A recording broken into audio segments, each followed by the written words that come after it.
for Martin Truex Jr. He left the shores of New Jersey and ended up a winner in NASCAR's Top Series.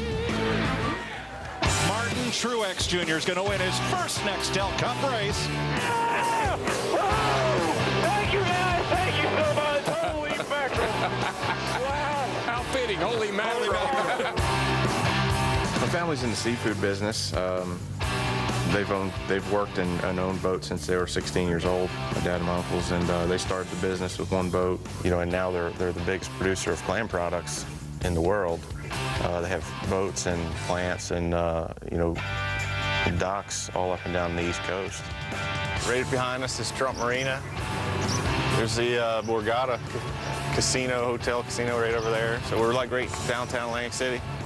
I worked on the boats when I was in high school on the weekends to make some money, and it was a great job. One of my least favorite jobs, especially in wintertime, was had to climb out on the back of the dredge. It didn't matter how rough it was or how cold it was, and there was ice on it, because if it was wintertime, you had to climb out on that thing with nothing between you and the frigid ocean below you, at all, and get out there and untie that hose to let it drop in the water. It was a tough job. It was fun. It was a good thing for me, to do it out of high school and to kind of get out there in the real world right away and have a real job and something that was tough, that, kind of tested your manhood a little bit. At the end of the trip, you're tired, you're ready to go home, you're wore out, and the last thing you have to do is pull this thing in by hand, and hang it up like this. So, and the boat's going forward.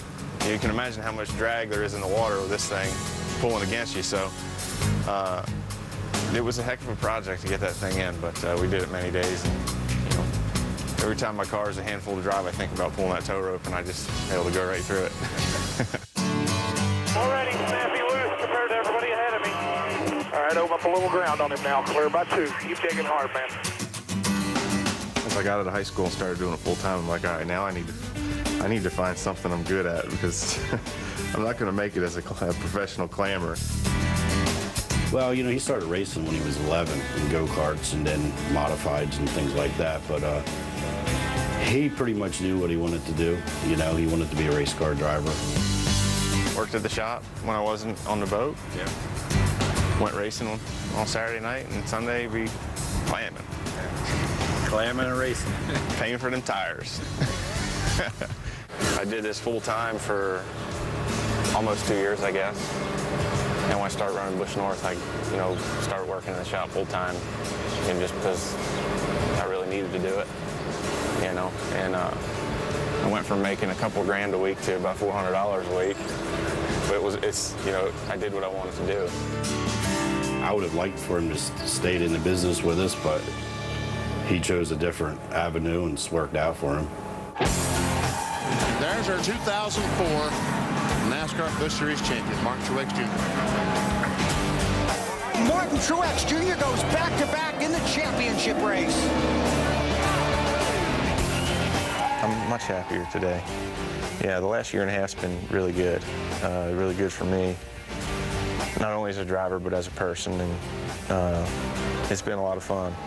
I love this car. All the memories, it's all coming back to me now. Got to agree with Martin Truex's daddy. I think this has worked out pretty well for Truex. 193 starts, that one win at Dover. And another thing, guys, that could be coming back to Martin Truex very soon is another trip to victory lane. He seems to be knocking on the door, and Kylie's off to a great start this season. I think he really is. I think Michael Waltrip Racing, you look at what David did last year, what Ruderman did last year, you look at what he's been able to do. I thought he had a great car